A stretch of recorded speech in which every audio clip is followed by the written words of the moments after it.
Hi, I'm Jaclyn. And I'm Courtney, and this is Caffeinated Crimes. Welcome back to part 2 of the I-5 Killer. This is our first 2-part episode, so hopefully you're not too mad at us for making you wait a week for the rest of the story, but this was a long one, so we had to separate it a little bit. Yeah, I always get mad when podcasters release like a part 1. I'm like, well, when's part 2 coming? And now that we're making podcasts, I'm like, whew, I get it. Like, this is a lot of work. It's a lot of work. It's a lot of editing. It's a lot of recording. It's a lot of info. I get it. Sorry, podcasters, if I thought bad thoughts before.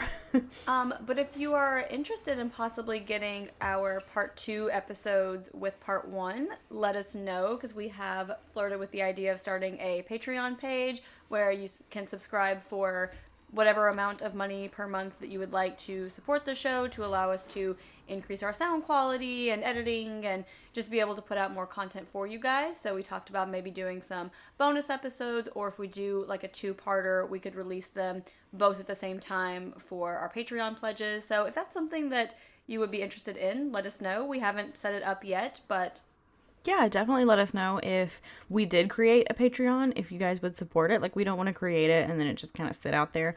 But yeah, you know, if you guys would donate, like, let us know. Comment on the post that goes with this episode and say, like, yes, Patreon, or no, Patreon.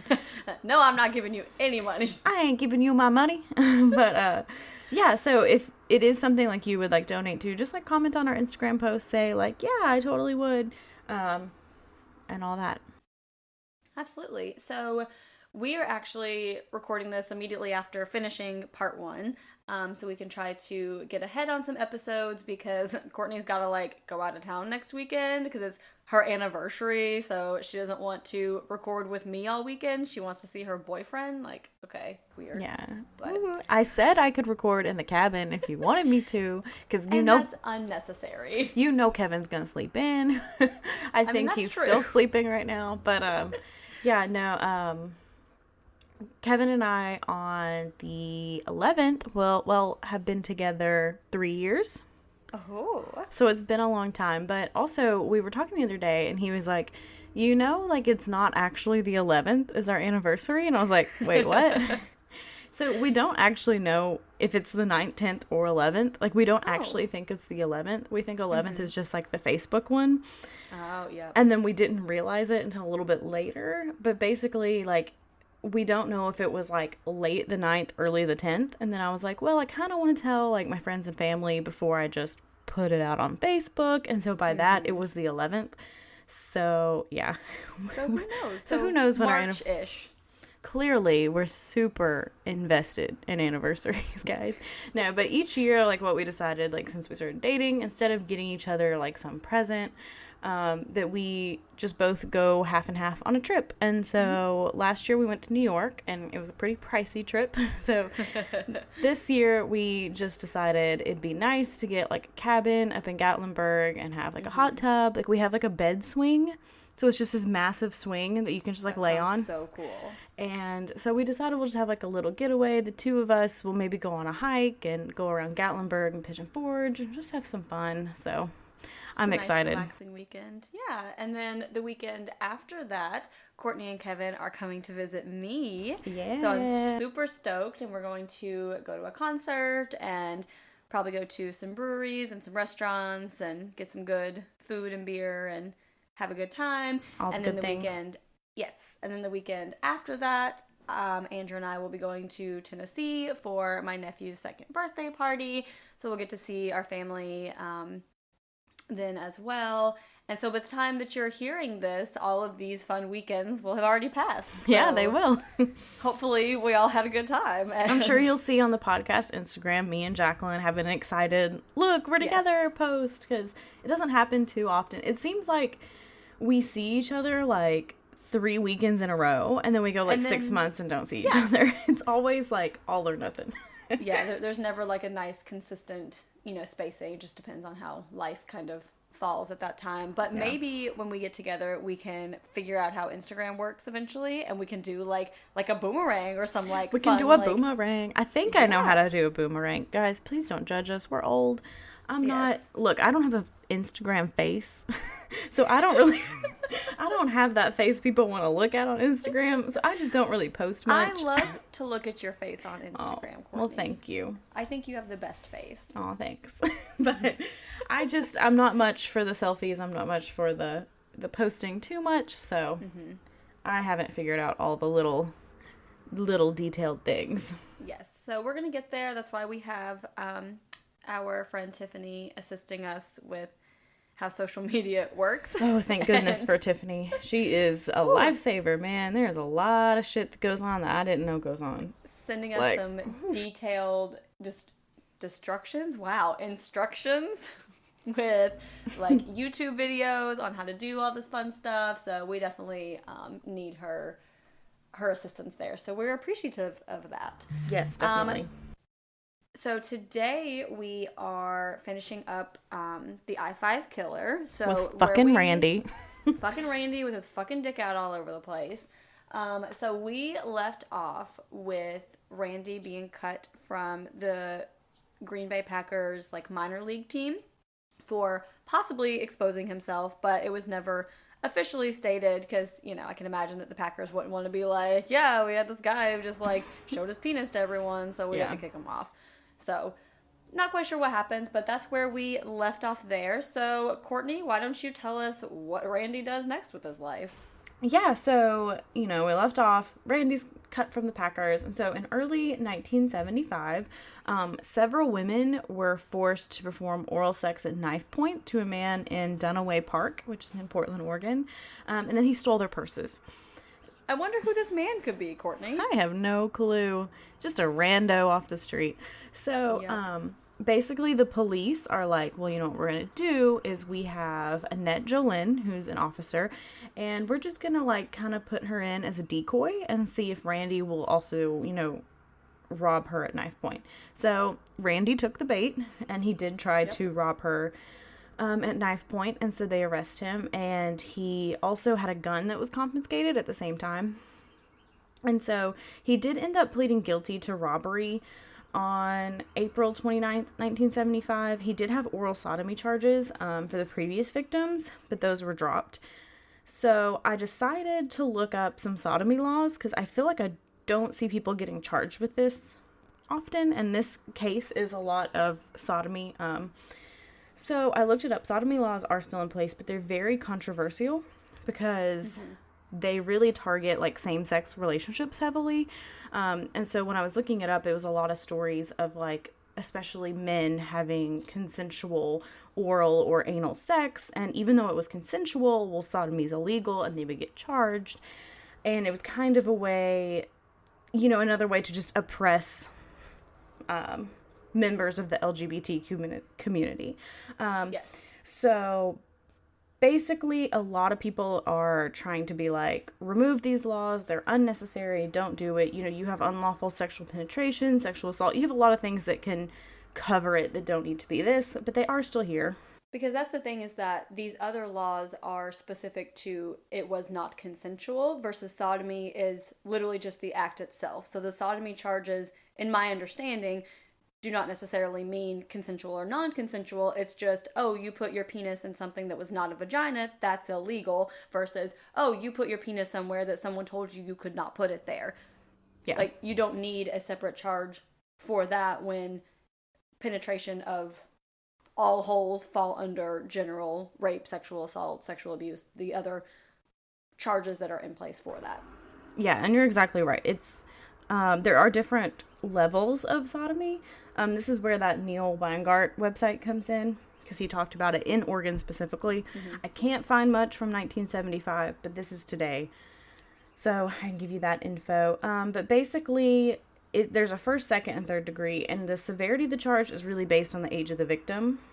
And whether you're charged with any of those three, they're all felonies and they're all heavy penalties. So I did get from the RAIN website, which is the Rape, Abuse, and Incest National Network. They updated it December 2017. So the penalty for felony sodomy is 300 months if the victim's under 12. And it's 100 months if it's forcible, the victim's under 16, or the victim is incapable of saying yes. due to a mental or physical incapacitation. And, so this is like if the person does have, like a developmental delay, or, this could also fall under, if the girl or guy has been drugged or anything like that, they're not capable, they're not in the right mental state to be able to say yes or understand what's happening. I also find it a little weird, these laws, because if the victim's under 12, there's no way they can fully say yes to that. Yeah, not so at all. I mean, it's kind of it's also forcible, anyway, not the point.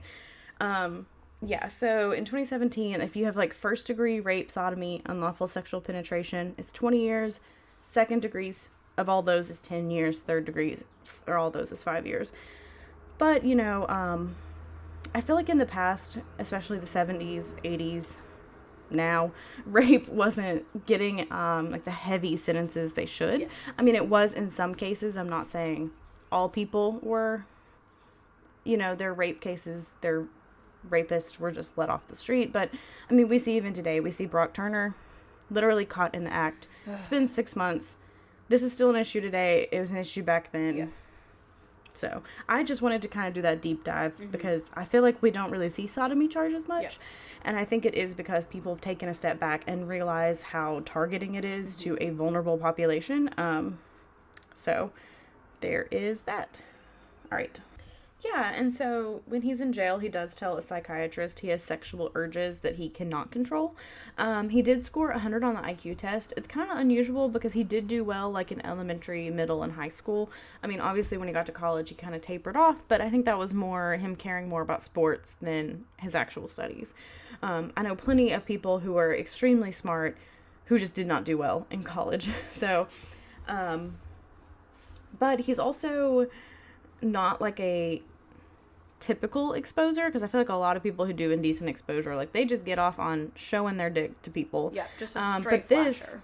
Just a straight flasher, just a straight, loves that like reaction to women who are like, what the fuck? What are you doing? Yeah, but he also like he used a knife, he touched them, he robbed them, and he claims he robbed just because he needed money, and I don't know exactly how true that is because I feel like he also got off on robbing them. And like we mentioned before, he's not robbing people for huge amounts of money. I mean, we're talking the amount of cash that you just carry on you at the park. So, I mean, maybe $20 to $40. Yeah. And the robberies that he committed at even the restaurants, he's not getting a lot of money from. So, maybe not. Yeah. Yeah, and so then in June 10th, 1975, he is sentenced to 10 years at the Oregon State Penitentiary for armed robbery. He was not a model prisoner. He like grew a beard. He had basketball shoes smuggled in. And when they commented, he was like, well, it's not drugs. You're letting drugs get in here. I just have basketball shoes. Like, what?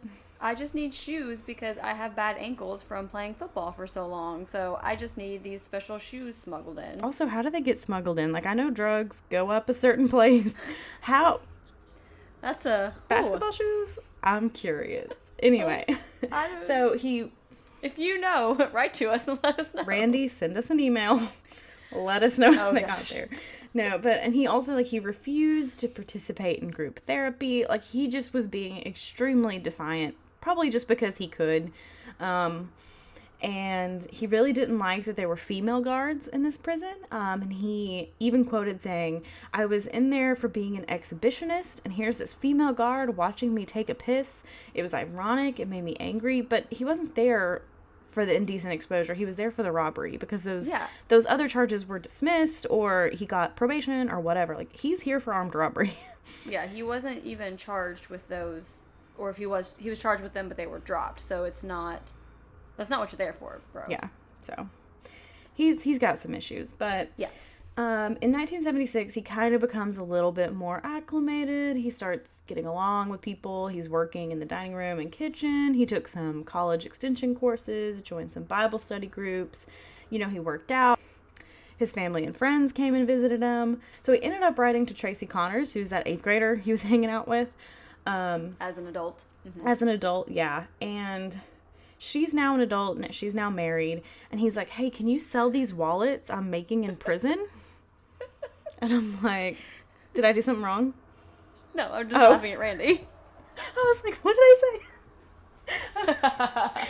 No, I'm just, in my head, I'm like, man, he's like the original, like, it works messenger. Like, yeah, Randy is the original multi-level marketing schemer.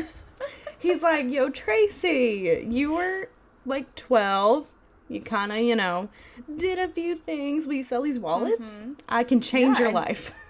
And give me a portion of your profits and, recruit some more people to sell my wallets, and we'll just get a great business going here. Yeah, and then Randy was talking to a prison psychologist, and he was like, I really think this all started because I'm mad at women because Sharon rejected me, and I really want to get back at her. Which I feel like is kind of like a common thread with like these serial killers. Is like, they're like, oh, well, she dumped me, and I hate women. I'm gonna kill them. Like, get over it. Like, breakups suck. They're hard. But just don't go kill women. Like, come on now. Let's not. Yes. Or stop using the women that rejected you as an excuse for your horrific urges and behaviors that were already there to begin with, because Randy, you're over here flashing people in junior high, so I'm pretty sure pretty sure your hatred of women did not start with Sharon. So. Yeah, and that's the thing too, is it's like, people do go through bad things in their life, things happen, but you can't just like constantly be playing the victim and blame someone else for a lot of your actions. Like, I mean, it does maybe make sense, not in this case, I'm not talking in this case, but if something traumatic happens to you, it makes sense why you're inclined to do this, but at the end of the day, you yourself are responsible for your actions and your behaviors, and you're the one who has to take responsibility for that. And that's the thing, too, with Randy. So many other serial killers do have those traumatic childhood experiences. Randy didn't. Like, he was born to just this normal, like, middle-class family, parents that were together. He had siblings he got along with. He did well in school. He always had enough food and clothes. He was into sports. He had friends. Like, he didn't have any of those typical traumatic experiences that may precede something like this. Yeah, so, exactly. It's super weird. But of course he's got to blame a woman. But so eventually he is released, like on a work release in July 1979. So he's only 4 years into that 10-year sentence. Basically he just kind of found the right things to say to that psychologist. He's like, I've changed. I have insight into my behavior and my crimes. I'm not a flight risk. I'm not violent. And he was able to convince her that those were true.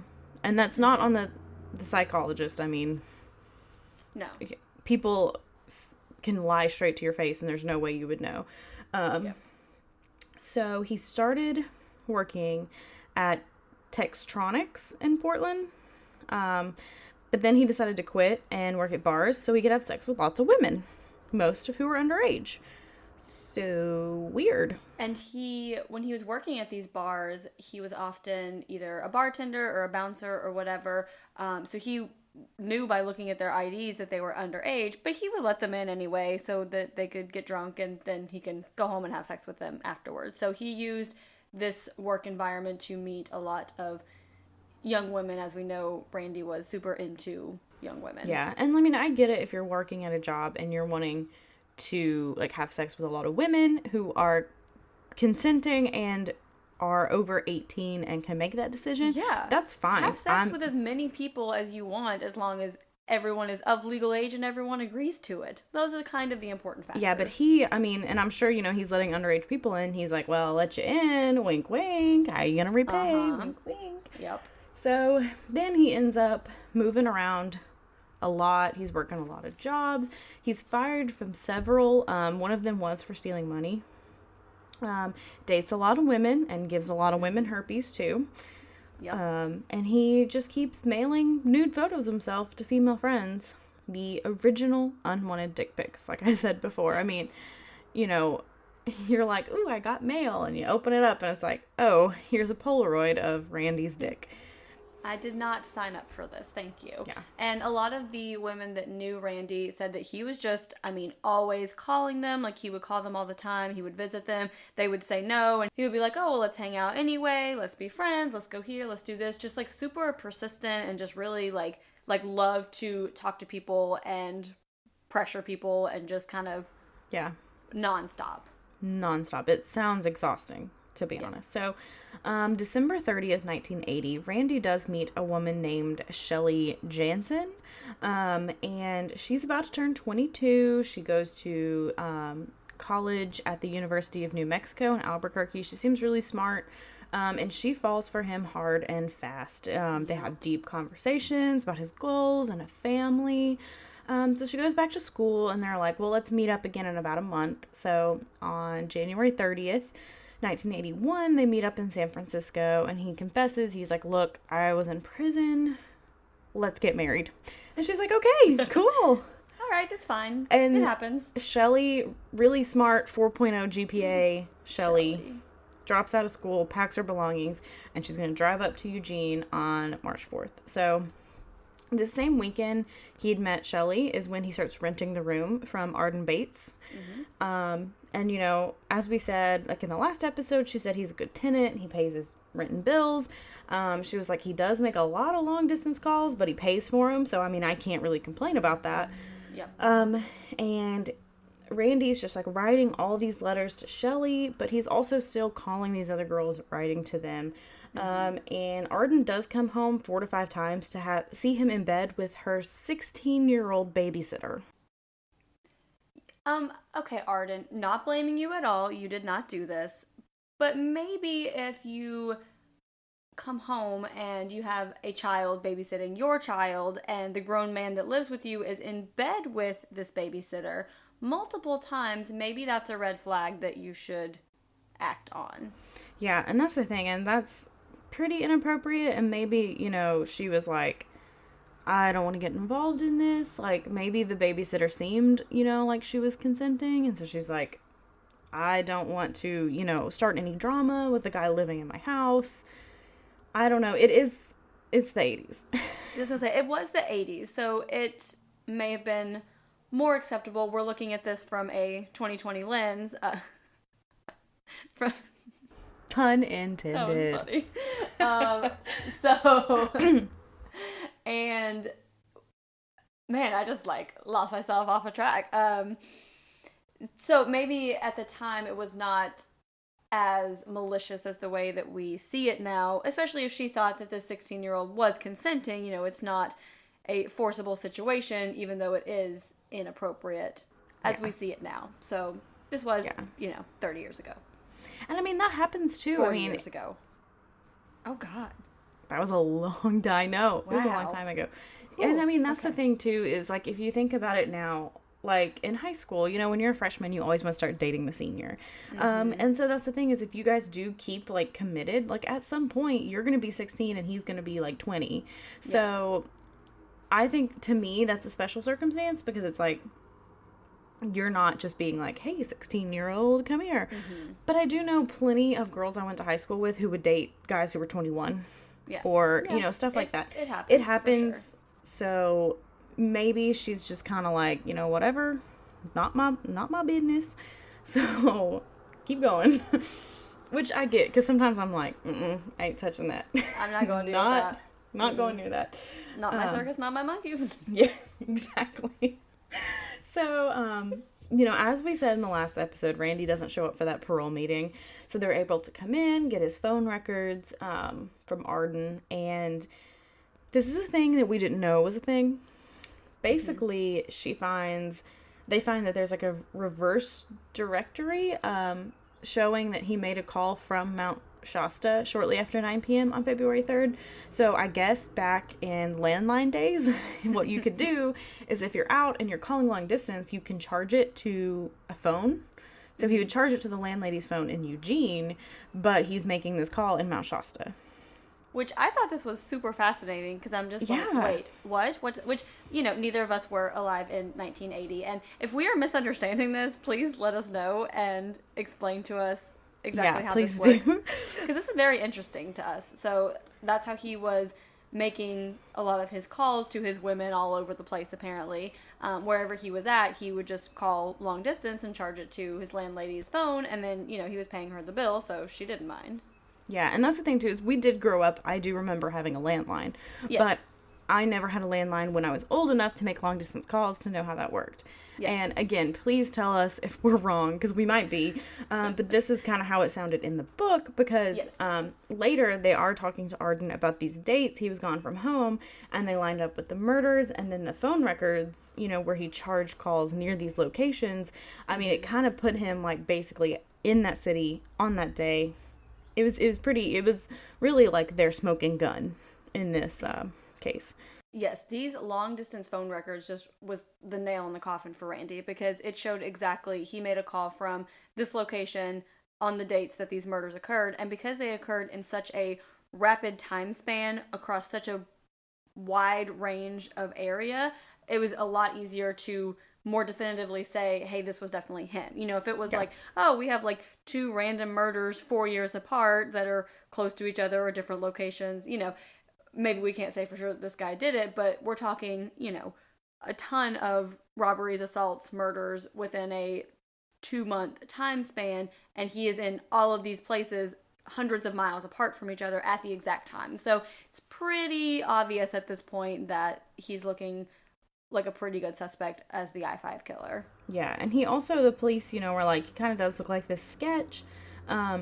And also, you know, I talked about how he met Shelly in San Francisco, is Shelly did say, like, it took him a really long time to get home. Like, I thought it was weird. So kind of where he was traveling on the way home is, like, where, like, the Donna and Janelle murder happened, you know, the assaults happened, stuff like that. So it that kind of lines up, too. Yeah. Let's see. Also, the police, when they were looking for the I-5 killer, these are all very, like, sexually motivated crimes, so they were looking at, like, anyone convicted of sex crimes and murder, but he wasn't found on these searches because even though he had, you know, the indecent exposure charges, he went to jail for armed robbery. So they weren't really looking at him and didn't really know more of his past that they were seeing. Yes. So there's a little bit of a turf war with the police, like who gets the arrest, who gets, you know, to have him. Because at this point, and I'm sorry if I'm jumping ahead and you're going to get to this, we can cut this out if so. But at this point, the police that originally found Randy are just looking at Julie's murder. And then it's starting to come out, oh shit, this may be the I-5 killer, because they were not originally questioning him as the I-5 killer. They just stumbled upon evidence that made them suspicious of him. So now you have the original detectives with the Lisa and Sherry case, and you have all of the other detectives in the other cities that have been working this case all along but didn't have any suspects. And then now you have the detectives who have the Julie case who are just investigating him for that, and then all of a sudden they get this evidence that it's... Yeah, and I'll probably cut all that out. Anyway, go ahead. No, you're fine, because that is my next point, is, you know, the media does end up releasing, like, hey, we're questioning a guy named Randy for this. That's when Dave Komanek, who was, you know, the Lisa and Sherry case, he's like, I'm going to go start talking to Randy because I think he's a good fit for this one, too. So Dave's like, hey, can you do a hair test, lie detector? We just want to eliminate you. And he says no. So they were like, well, okay, well, you still violated your parole, so we're going to arrest you anyway. They did find in his home there wasn't evidence of a fire and maybe that he had burned some evidence. Okay, so Randy is pretty vague about his whereabouts during the time of these murders, so he doesn't really answer any questions. But then he'll be like, oh, I love women, I love sports. But then he kind of lawyers up, so can't really talk about it. He's like, oh, okay, maybe you're not... Maybe you're not my friend here, because they do talk about in the book that he had a lot of conversations with the detectives during this questioning. It's not technically an interrogation at this point, but the detectives will kind of try to lead him into his interest areas. And so he talks about, you know, loving sports and football and women, and then they'll bring up a murder and he's like, I don't really want to talk about that. So he eventually lawyers up because he's like, oh, maybe you're not my friend, and maybe you are trying to arrest me for these crimes. Yeah, and so they do get a search warrant for his house. So they did find a pubic hair under the bed that matches the pubic hair found on the floor at Transamerica. I told y'all, it's the 70s, a lot of pubes. So yep, there are pubes everywhere. They did find a single .32 caliber bullet was found in a pouch. That blood that was on the mattress, there wasn't enough to test, and there wasn't anything found in those ashes. So that kind of comes up to a dead end. So poor little Miss Shelly, she hears he's been arrested. She runs to the police station. She's interviewed. She's like, yes, we met. There's this weekend in San Francisco. Here's all these letters. And Randy's dad even comes to the jail. And so Randy's like, I was arrested for being with a girl who was murdered on Valentine's Day, which this is the first time he admitted to being with Julie on that Valentine's Day. Yes. He asked a girl he was seeing in Eugene, like, to provide him with an alibi, and she said no. She's like, I'm not gonna lie, which good for her, because don't do that. Yes, if somebody tells you to say that they were with you at a certain time, you should maybe not do that if they were not with you. Yeah, especially if you weren't with them. Yeah. So, yeah, and then the majority of the victims do pick Randy out of a lineup. Lisa's is the most important, as she saw him commit the murder. So he was arrested on March 9th for murder, attempted murder, and 2 counts of sodomy for Beth and Sherry. And if I could also add with the lineup, because we do know that eyewitness identification can be very iffy. If it's, just a single one person saying, yes, it was this person, it's not hard and fast evidence. But in this case, I believe there were 8 different individuals that all identified Randy individually as being the one who committed these crimes. So they had, obviously, Lisa that he had shot, as well as some of the sexual assault victims, including the 10-year-old girl who was able to identify him. And she specifically said that she remembered his voice. So when they had the suspect step forward and say their lines, that was when she was like, yes, I know for sure it was him. And they also had some of the other robbery victims. So all of these people all positively identified Randy. So I'm sure in other cases we're going to talk about more in depth the validity of eyewitness identification, but I just wanted to point out in this case that there were multiple people that positively identified him. Yeah, and those voices too. That was like a big thing because they had them all speak and they were like, that's the voice. Like with face and voice, it's pretty conclusive, especially if you have so many people. Yes. And then, so reporters show up after his arrest, and this asshole says, my only regret is I didn't have a chance to shave and put on clean clothes before I had to face the news camera. Yes. So during their investigation, the police find Randy's platonic friend named Dixie. So from their questioning of Dixie, they think that she has more information than she's letting on. And so eventually they find out that she bought his gun for him. And she admits that she knew about one of the robberies, and she knew that he used a fake beard and a Band-Aid on his nose. So this was like the signature disguise of the I-5 killer. And she's like, oh yeah, well, I mean, I know that one time he robbed that place and he, had a beard and a Band-Aid, but I don't know anything about these sexual assaults or murders. So they eventually, okay, Dixie. So they eventually arrest her for hindering an investigation because they know that she has more evidence, because she has the receipt of the gun purchase and initially says that, oh no, she didn't buy that gun. And then once they're like, look, I have proof that you did, she's like, okay, well, I did. So they catch her in a few lies, so they arrest her for hindering an investigation so that she'll talk to them. So she agrees that she will do a polygraph as long as she is immune from any charges. So the polygraph shows that she lied about how many times she had purchased the ammunition. So she admits to doing it once, but it looks like she maybe did it multiple times, and she lied about seeing Randy's gun as well, which we know that she purchased it for him. Again, we talked earlier about the validity of lie detector tests, so we're not saying that this is for sure a lie, but they did, with receipts and her later coming out saying other things, they did catch her in a few lies during this investigation. So Randy's .32 caliber gun was never found. As far as we know, they still have never found it. But they did find that the bullets from Lisa, Sherry, and the Eckerd family murders all match the bullet that was found in the pouch in Randy's house. So they don't have the gun that the bullets came from, but they can see that they are all the same bullets, and he had a bullet as well. So a different bullet was found in Julie, but later that bullet would be matched to the gun stolen from the Eckerd's home. And after this investigation has started, they do find that gun, the gun from the Eckerd family home, in a river in Eugene, Oregon, which was only a couple of blocks away from where Randy rented a room, and they confirmed that that was the gun that killed Julie. So they cannot say for sure that Randy is guilty of killing Julie because the bullet matches the one from the Eckerd family homes, and because the gun was near where he rented a room. It's a lot of circumstantial evidence, but again, we have a lot of other evidence against Randy in this case, so it's just a few more things that kind of line up against him. Yeah, and with like ballistics, I did do a little search, like how reliable is ballistics. You know, a lot of these practices we used in the past are coming under some heat to see like how valid are they really. And so basically when a gun's fired, the bullet encounters ridges and grooves that cause it to spin and help with the accuracy. So with this, it can cause striations on the bullet. So the theory is that from each gun, these striations are unique. So they're like ballistic fingerprints. So it should be, you know, no, they shouldn't really match is what they're saying. But that's not exactly like black and white. Because bullets from different guns can be similar, especially if these guns were made consecutively. Yes. So, you know, if you made one gun and the next gun, those bullets might be very, very similar.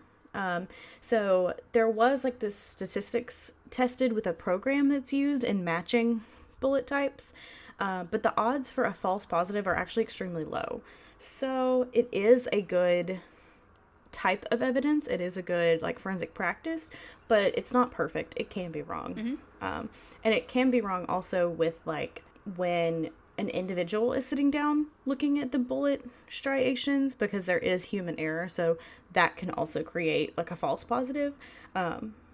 So just, it's a good practice, but it's not that hard evidence, kind of like DNA has become, where it's like DNA matches, that's it. So yes. So at this time, the investigators who are looking into Julie's death do not have enough to charge Randy. Obviously, they have a lot of circumstantial evidence, and they're pretty sure it was Randy. But, however, they do have enough to charge him in the sexual assault and the shooting of Lisa, as well as the sexual assault and the murder of her best friend, Sherry. So Randy is held without bail, and he is assigned a court-appointed attorney, who is Charlie Burt.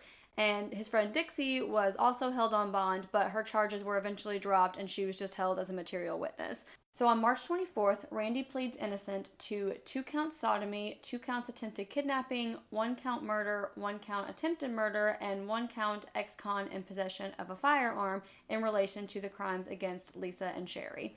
On April 1st, he pleads innocent to 7 felony charges in regards to the Mare Sue and Megan Green robbery and assault. yeah, so those are in 2 separate counties, which is why it kind of happens like that. Yeah. So the trial begins on June 9th in 1981, and I just thought this was kind of interesting that the prosecutor is actually Dick Van Dyke's son. So I was like, oh, okay. And this was actually his first murder trial.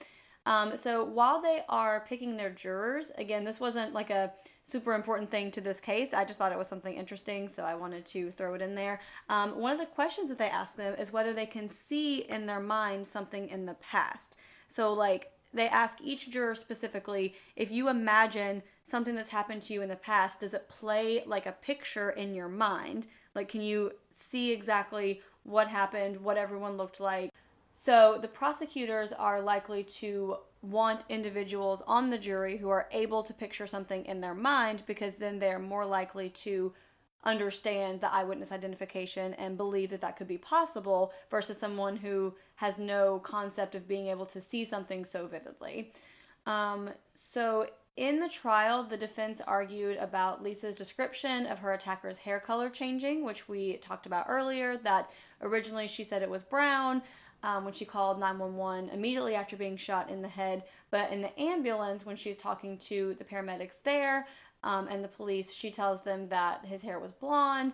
But again, she was on a lot of pain meds. She had 2 bullets in her skull at this time. So, and every other description, she has said that he had brown hair, and she, along with multiple other people, identified him correctly during the lineup. So they brought up the pubic hair, like we said. So they found a random pubic hair that was in the Trans-American building after the crimes were committed, and they found a pubic hair that they said matched it in Randy's room. So basically the defense argued that the pubic hair could not be definitively linked to Randy. And I just thought this was interesting in the book by Anne Rule, which was written in 1984. She says, quote, "Hair and blood have not yet been isolated scientifically so that they can be conclusively traced to one source and one source only. Forensic science experts predict that one day both hair and blood will be traced to one individual, but that time is not yet here," end quote. So I just thought that was interesting, knowing where we are today in 2020 with how far forensic evidence has come. But at this time, even though they could not definitively link that pubic hair to him like you might be able to with DNA, their test did say that there was a 1 in 800 chance that the hair belonged to someone other than Randy. And again, with all of the other evidence that is against him, this is one of those things that if it was by itself, it's like, maybe that's not enough to convict someone, but in conjunction with all of the other evidence that they have, it's another pretty good point for the prosecution. So during the trial, the prosecution uses the fact that Lisa has herpes and Randy also has herpes and is known to have given herpes to many other women before. They're using that as part of their evidence that he sexually assaulted her. And so while Lisa is on the stand, the defense asks her if she's ever had sexual intercourse before, to suggest that the herpes was got from somewhere else. But thankfully the prosecution objected and the judge did sustain it. So we know that's something today that comes up a lot in sexual assault cases, that we really try to protect the victims and to not bring up their past sexual history because that's not relevant to the crimes that are on trial at this time. So it does not surprise me at all that that's something that the defense brought up in this trial, but I am glad that the judge was able to say, no, we're not going to do that here. So part of the evidence against him, like we mentioned, were the bullets that were bought. So apparently the types of bullets that were found in or near these victims were a very rare kind of bullet. So his friend Dixie was the one who bought them for him. She got them at an ammunition store in Milwaukee. And so they had on the stand the owner of this ammunition store, who said that in 1980, they sold 3,039 total boxes of ammunition. Of that 3,039, 4 of those were the type of bullet that Dixie purchased. So not only were those the type of bullets that Dixie purchased, those were also the exact type of bullet that was found in several of these murders. So, and then finally, we've talked about a lot of the different evidence in the trial. We've brought it up before, but the long-distance phone calls were really damning evidence for Randy because he literally just gave them a map of where he was when, and where he was lined up exactly with where and when the murders happened. So the jury only deliberated for 3.5 hours, and they came back and found Randy Woodfield guilty of the charges against Lisa and Sherry. So in those cases, he was sentenced to life for the murder, as well as 30 years each for the attempted murder and the 2 counts of sodomy to run consecutively. So additionally, there was a trial for Jill Martin, who was another one of the sexual assault victims. So she was a law enforcement officer's daughter, so she decided that she definitely wanted to testify. And at her trial on November 3rd, 1981, Arden Bates, who remember was Randy's landlady, testified that he was at her house during the time of this trial. But earlier at a different trial, she had told Randy how sorry she was for basically releasing the phone records to the police, which was super damning in his case, and flung herself into his arms. So I don't know how accurate her records are, saying that, oh yeah, he was definitely in my house, when previously she was like, oh, I'm so sorry that I did this to you. But Jill Martin sounds like a badass, and she testified and explained what happened to her. And during this trial, it came out that Randy had wanted to live a more lavish lifestyle than he could afford on minimum wage. So instead of, getting a job, he teamed up with his prison friend, Tony Neary, and Tony Neary testified and said that he had told Randy that a flawless disguise would be putting tape on your nose so no one would recognize you. But clearly that didn't work because everyone still recognized him. And that's the thing, too. If you are taking advice on how to disguise yourself from somebody who's already in prison, maybe not a good idea. I don't think it worked so well for you the first time, friend. So they also decided sometimes to add a beard, and they robbed some stores together. So Tony Neary was not able to testify to what happened to Jill Martin, but he was able to provide some background that, oh, hey, I'm the one that told him to do this thing that was his signature in all of his crimes. So also in this trial, they were saying they could not bring up the conviction from the Lisa and Sherry, like he'd already been convicted, because it was starting to go through some appeals courts. So they couldn't bring it up because if you bring up, well, he's already guilty of murder, and then that murder gets overturned, then this case is going to have its appeal and retried. So they really tried to just completely avoid talking about the last trial. Yes, they wanted to make sure that this was a completely separate case. So in the case of the sexual assault against Jill Martin, Randy is found guilty and sentenced to 30 years for sodomy, as well as 5 years for possessing a gun as a felon, and he was to serve these sentences consecutively. Now, earlier we mentioned that for the murder of Sherry, he was sentenced to life in prison. At the time of this trial in the state of Oregon, life in prison was 10 to 12 years. So I just want to point out that he received more time for more than double the time for the sodomy than for murder. And from what we can find now, in Oregon, life in prison is about 25 years, which is pretty standard for most states in the United States. I know people get that confused sometimes. You're like, oh, life means you're there forever. Nope, it's a specific amount of time. It doesn't mean the rest of your life. Yes. It means their definition of what a life, like how long a life is. Yes. So. Yeah. So, but because he received this life sentence plus additional 30 years for all of these other counts of sodomy, Randy's going to be in prison for the rest of his life. Yeah, and they also, for the Julie murder, they didn't try him for that.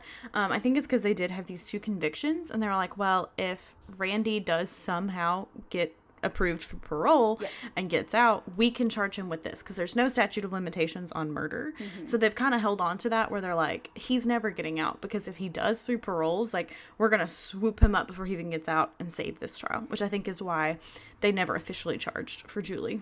Yes, and they did talk to Julie's family and explain this situation, and they were okay with this, because I'm sure it can be hard as the family member of a murdered victim to know that you're never going to get your day in court, but they explained why they strategically did this that way, and they were okay with that, and they understood. And it helps her family too, because, you know, the defense, it's their job to try and get a fair trial. They're going to just completely bash the victims. Like, that's just what they do. Mm-hmm. So having to sit there as the family of a victim and hear, like, well, maybe, you know, she brought it on herself or whatever, that's really hard. So it kind of saved him that, and knowing, well, this guy's away, he's never going to come back. It's fine. Yes, exactly. So Randy is still in prison. His first parole hearing could be in 2031, and that at that time, Randy will be 81 years old. So he continues to show his penis to female guards, because clearly Randy has not outgrown that. He continues. He's so obsessed with his dick. Yes, like, what is your deal, Randy? He continues to write to a bunch of women. Some of them know he's in prison, but some of them think that he's just a college student. So there were some girls that he's like, oh, come visit me, and gives them the address. And, you know, this is before the internet, where you can just easily look it up and see, oh, hey, this is a fucking prison. And so they arrive and they're like, well, I didn't know I was writing to an inmate. Which would be horrible. Right? Like, you show up and you're like, I'm all cute. I did my hair. I did my makeup. I'm ready to meet Randy. And then you show up and you're like, the fuck? I'm at a state penitentiary. What the hell? I mean, this guy that just shows his dick to everyone? I don't think so. So he writes to all these women. He asks a lot of women for money. He had one lady who sent him $1,000, as well as the nude photo of her 9-year-old daughter that he asked her for. Please don't do this. Please do not. If you have $1,000 and you don't know what to do with it, Venmo me. You can give it to me. It'll go to this podcast, not to a fucking rapist and murderer. Also, Don't send pictures of your 9-year-old daughter nude. Like, please put your children before like any man that's not the father. Even if it is the father, if he's being shitty, put your child first. I'm sorry. Like, this just bothers me. Like, she's 9 years old. Like, she's like, it's a prepubescent body. Like, who can get off on that? Like, this is so sick. Like, do not do this to your children. And who the hell is over here writing this man in prison? And he's like, oh, can I have $1,000 and some nudies of your kid? And you're like, okay, bitch, no. What are you doing? Okay. No. Girl. Goodness. Girl. Don't do that. So at the time of the writing of the book, charges were pending for Randy in this case, and I'm not sure if anything ever came from that. I couldn't find anything on charges for the mom, for maybe creating and distributing child pornography, so hopefully something happened with that. I mean, yeah, she should... Yeah, that's straight child porn, like definition of child porn. So then Randy gets weirder like he does. So he starts writing to Diane Downs. Motherfucking Diane Downs. Diane Downs. If you are not familiar with Diane Downs, we're going to cover her, I believe, in 2 weeks from the recording of this episode. I believe so, yes. Is the plan. We're doing our research. But yes, we are doing the research currently, but just so briefly, she was convicted for murdering her children around this time. So her and Randy are writing letters to each other and essentially like sexting through letters. Like old school sexting, yeah. Yeah, like he's asking, Diane is pregnant at this time, and he's asking her for details of her gynecological exams, asking her what childbirth is like. Just, they're having a super weird like letter relationship going on over there. And if you're a man and you're like wondering about like gyno exams, it's not glamorous. I mean, you kind of get stuff shoved up in you, and it does not feel good. Please, if you are a man, please never ask a woman if it feels good, because it does not. To have your legs up on some stirrups and have people like poking and prodding at your lady bits. There's nothing sexy about it. So just, if you're a man and you've never been, or if you're young and you've never been, it's not glamorous. No. It's not sexy. It's not fun. Like, it's not anything to sext about. It's not a good sexting conversation. So eventually, Randy convinces Diane that they should get married. So he tells her that he's done all of this research and they can, like, book a visiting room in the prison and they can marry each other. And after they get married, they'll be able to see each other more often and all this stuff. So at first she says no, and like she's just doing her thing, because Diane's also over here sending letters to all these other men, like Randy is also sending letters to all these other women. But eventually she's like, okay, like I guess I'll marry you. And so he asks her if she will do an interview with a journalist. And so she says yes. And so she does the interview, and then when they come to also interview Randy, Randy's like, no, I'm not marrying her. Like, what are you talking about? So then he writes to Diane and it was like, why did you tell these people we were getting married? I'm trying to write this book and I'm not going to get good publicity if you're like telling everything to everyone. So Randy's just like fucking gaslighting the hell out of Diane Downs over here. And if you can gaslight someone who murdered their children and is also pregnant again during trial, that's a new kind of psychopath. Yes. So that ends and doesn't go anywhere, and that's the end of that. So as we mentioned, a lot of this information, and from what we can find online, a lot of online information also references the I-5 Killer book by Anne Rule.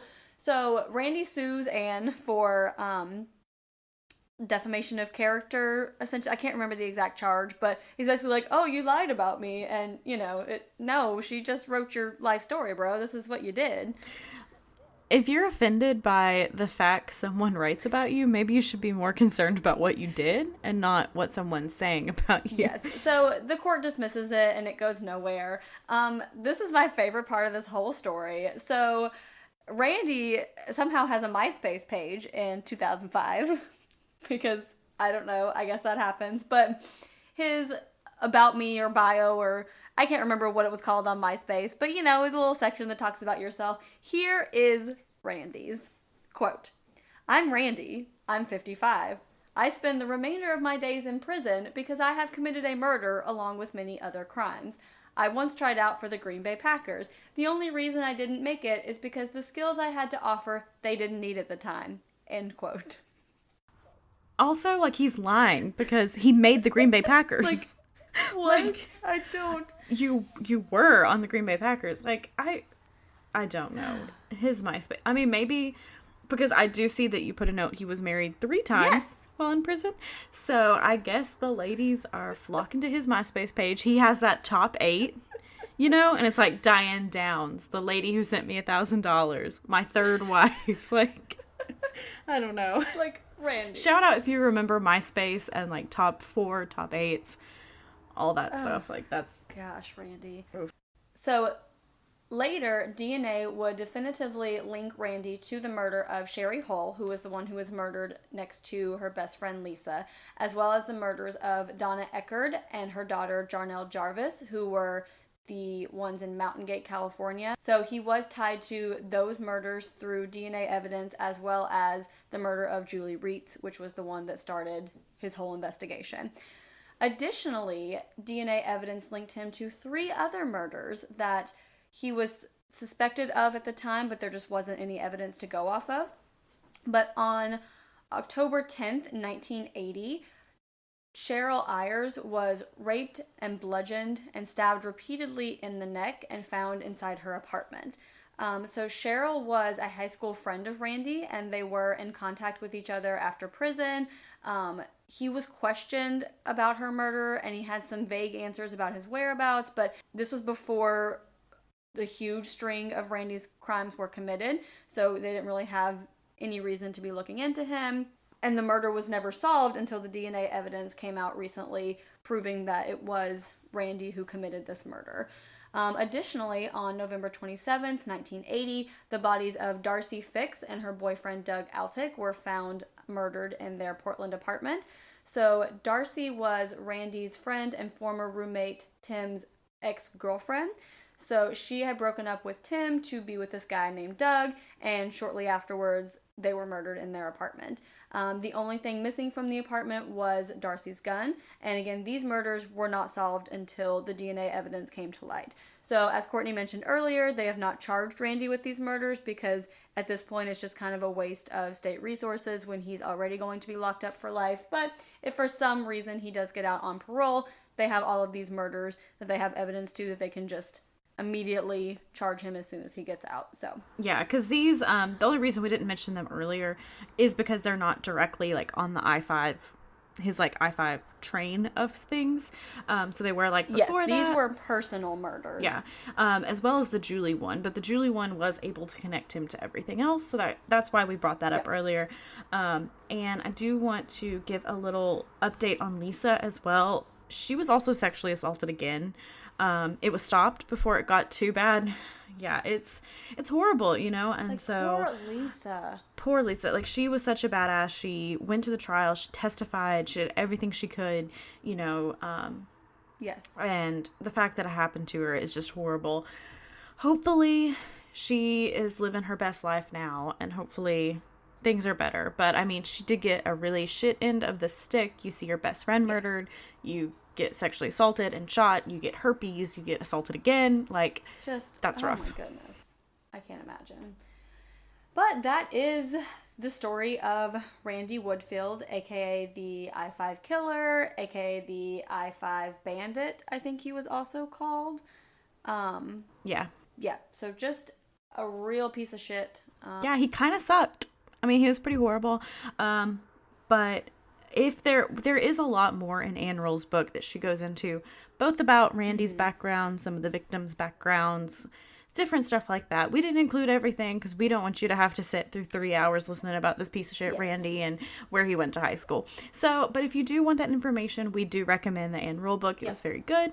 If there's anything that you think we got wrong, that we left out, that we should have mentioned, that we, I don't know, anything like that, you can email us. It is caffeinatedcrimespod@gmail.com. We're also on Instagram at caffeinatedcrimespod. You could DM us or anything like that. Just let us know if you think we did something wrong or we should have included something. We will try to do, edits, updates, all that. Yes, absolutely. So let's end on our positive note. Courtney, what is your perk of the week? Okay, my perk of the week. So last night I got to go over to my mom's house. My dad has been wanting to do this seafood night. So Kevin is from he was born in New Jersey, lived in Connecticut, Maryland, like up there. So his family like loves seafood. Like anytime we go up there, we're just always eating like crab cakes and shrimp. But my dad also loves seafood, and so he wanted to do kind of like a seafood night. So we made some crab cakes, we had some grilled shrimp, we had some like fried cod, and we also had some salmon like piccata, kind of like they have at Olive Garden. It was really good. And we also had like a few sides, and my dad made some homemade hush puppies. Oh, sounds so good. And we had like 3 bottles of wine, and it was just super nice. And it was super fun to hang out with them and super fun to eat like all that food. Like I don't even know what was my favorite because it was just all so good. And we do have some leftover crab, and Kevin is currently in the kitchen making me crab cakes. So life is pretty good right now. Wow, I'm jealous. Andrew is also currently in the kitchen cooking. I'm not sure what he's making. He went to the grocery store while we were recording these episodes, and he is being lovely and doing our meal prep for the week. So I don't know what I'm getting, but I'm sure it will be something delicious. Yeah, I still have to meal prep. I don't have a chef in there cooking for me. I mean, he's cooking me lunch, and he helps a lot with meal preps, so I can't complain. But all right, Jaclyn, what is your perk of the week? So my perk of the week is also food related. So Friday night, since Andrew and I have only been in Richmond for a couple of months, we are still trying out all the restaurants and all the good food. And so we tried out a new place. If you are local to Richmond, it is called Craigers, and it's been recommended to us multiple times, so we finally went. And oh my god, it was so good. I got a beer, but they had cocktails as well. So Andrew got a cocktail, and they had like a ton of different types of cocktails, and they were all really good. And I got a black bean burger, and it had Monterey Jack cheese and avocado and a mango pico and an avocado crema sauce. And I'm sorry, Evelyn, my Spanish, I probably just messed that word up. I'm sure you'll correct me later. But it was delicious, and they had these like super like crispy like seasoned fries. And they had jalapeno cornbread, and with the appetizer you could get jalapeno cornbread with a honey butter, but we just got it as a side. Well, Andrew got it as a side with his food, and I ate some, but I'm sure it will be delicious with the honey butter as well.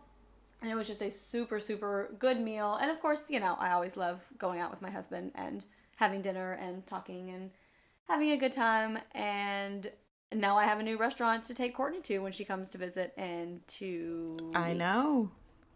2 weeks, but it'll have already passed by the time you listen to this, which is kind of weird about these, like, preparing ahead episodes. Yes, like we're in the past, future, I don't know.